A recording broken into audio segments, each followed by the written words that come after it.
Hello, and welcome to Critical Weight Theory. And today we're going to be looking at the world of anarchism again. And I'm going to start with a quote from Rudolf Rocker from Anarcho-Syndicalism, written in 1938. Quote, "The economic dictatorship of the monopolies and the political dictatorship of the totalitarian state are the outgrowth of the same political objectives, and the directors of both have the presumption to try to reduce all the countless expressions of social life to the mechanical tempo of the machine, and to tune everything organic to the lifeless machine of the political apparatus. Our modern social system has split the social organism in every country into hostile classes internally and externally. It has broken the common cultural circle up into hostile nations, and both classes and nations confront one another with open antagonism, and by their ceaseless warfare keep the communal social life in continual convulsions. So it's a bit of a tongue twister. I got kind of tongue twisted there at the end with the continual convulsions part. But I think it's still a great quote, even though it's not worded in the most beautiful and poetic way imaginable. I still like the image of the machine and the mechanical tempo of it all, and how it renders organic things into lifeless machine elements, or whatever you want to call them. So, yes, we're also dealing with the crisis of modern society, and Rocker's words are urgent, clear, a little bit reflective. They're part lecture and part call to action. And I'm going to get into that here as I rage against the machine, so to speak. We're going to be looking at the basic precepts of anarchism as more than protest, but as a constructive vision for a freer society. So, oddly enough, you don't necessarily need to be a full on anarchist to apply, boy, there's a tongue twister thing again, but to apply just certain basic core concepts that are related to anarchism. Sometimes these concepts are called precepts, just things that are presupposed, in this case, by the philosophy of anarchism, or whatever you wish to call it. So I'm going to begin with a foundational voice, Rudolf Rocker. His 1938 work, Anarcho-Syndicalism, opens with a clear eyed critique of modern power, economic and political, and a call for something radically different. So that's where we're starting off here, and let's also include a hard truth: the economic dictatorship of monopolies that he referred to, and that political dictatorship of the totalitarian state. They're definitely not opposites. They're twins. They're born of the same impulse to dominate, to reduce the complexity of human life to the cold mechanical tempo of the machine, just like you said, and to force the organic rhythms of society and to the dead gears of the state apparatus. So he's not, at least in my opinion, he's not wrong about that. In Rocker's words, this system splits society into hostile camps, classes at war inside borders, and nations in conflict across them. And this constant friction keeps our collective life in a permanent state of crisis, what he called convulsion, but also just dread. You're if you're paying attention, if you're not living in a state of perfect luxury and distraction, you're gonna be dreading what might be coming next. If you're aware of the problems of the world, and certainly more people are aware of them these days, because the overt totalitarianism has been more obvious for a lot of the global population, and a lot of people are seeing this, and they're dreading where things could go. They're dreading where things are heading, I suppose, if you want to rhyme it like that. So war is not an accident. It's baked into the system, you might say.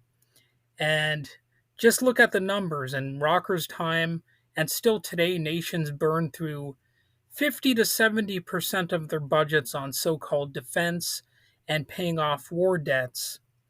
That's not protection, it's extortion.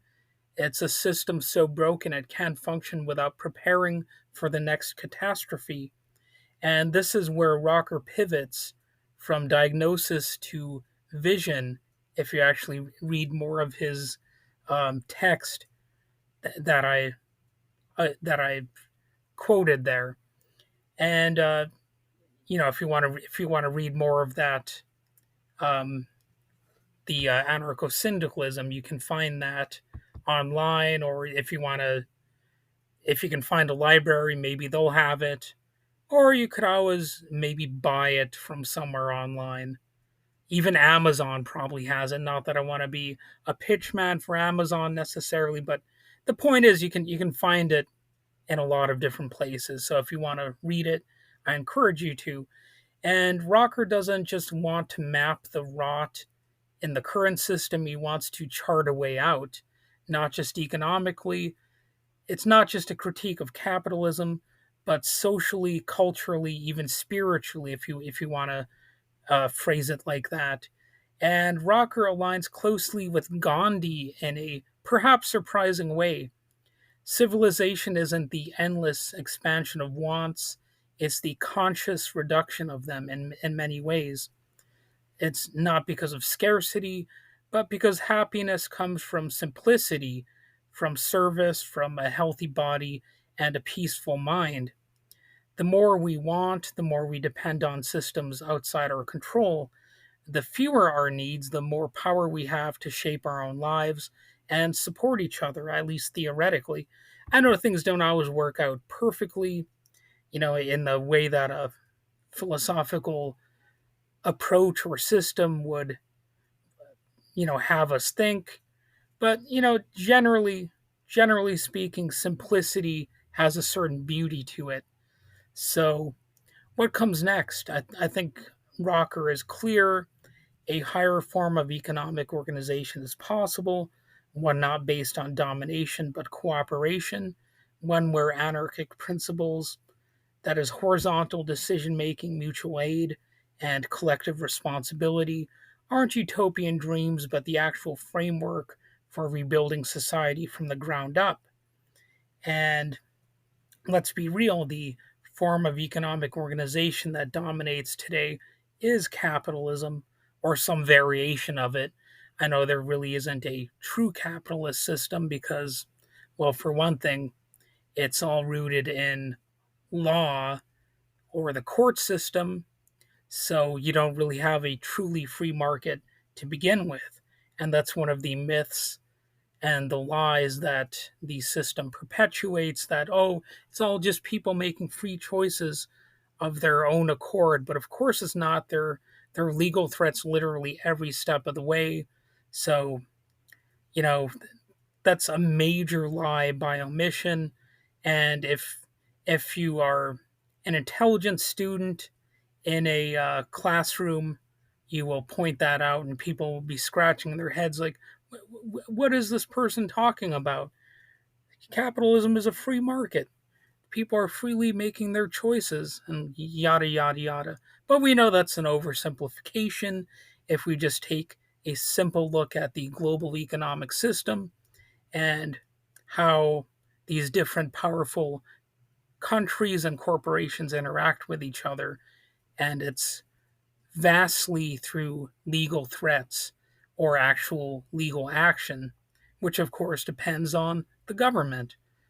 And its logic is competition, profit, centralization.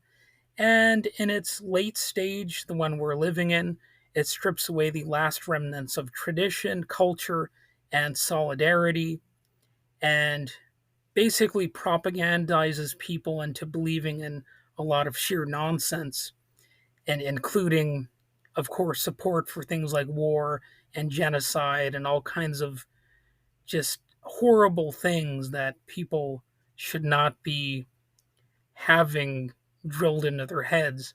But that's the nature of their system. It's to degrade society overall. And Marx noted this himself: capitalism raises old worlds, not to liberate, but to consolidate power. Now, I'm not exactly a huge fan of Karl Marx. I don't worship him or anything like that, but he was right about some of the things he said. And actually, one of the main points of Marx really is that nothing is sacred under capitalism. So people often view him as being strictly anti tradition or whatever, but that's an oversimplification of his views, because actually, one of his critiques is that the main point of capitalism is that everything is for sale. And the traditions that people used to cling on to, they're going to become irrelevant as the world puts a dollar sign on literally every possible thing it can. And it's really gone to the point now where I think most people out there can't even imagine the existence of things in human society without also attaching a price tag to them, because again, we're so hugely propagandized and into thinking that everything requires money, and that there's only one way of doing things, etc., etc., to the point where, I mean, if you believe that, then you're essentially just a representation of the system itself. Maybe you don't view yourself that way, and maybe you think you're a rebel in some ways by defending the status quo, which is frankly what a lot of Republicans view themselves as. But really, you're representing the interests of people who would consolidate power against you if it means you're getting in the way of their own profits. And what we're facing isn't just economic change, it's antisocial change. It breaks bonds, it isolates, it hollows out everything that it touches. It's really like a contagion in many ways. So Rocker doesn't just want to resist that, he wants to reverse it in a lot of his writings. And I think the movement he points to, Anarcho-Syndicalism, is about reclaiming power from below, from you know not from workers, but through workers, through communities, through real people, and not machines or markets. And that means building something new, a society without absolute dependency on the economic power of a few, a world where we organize without authority, not without order.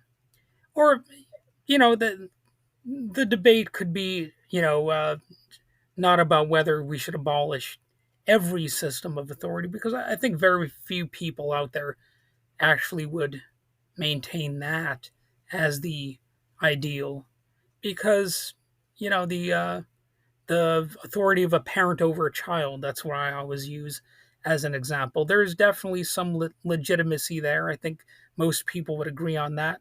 But you still don't let a parent do literally anything that they want. So that's if you want to avoid things like child abuse or what have you.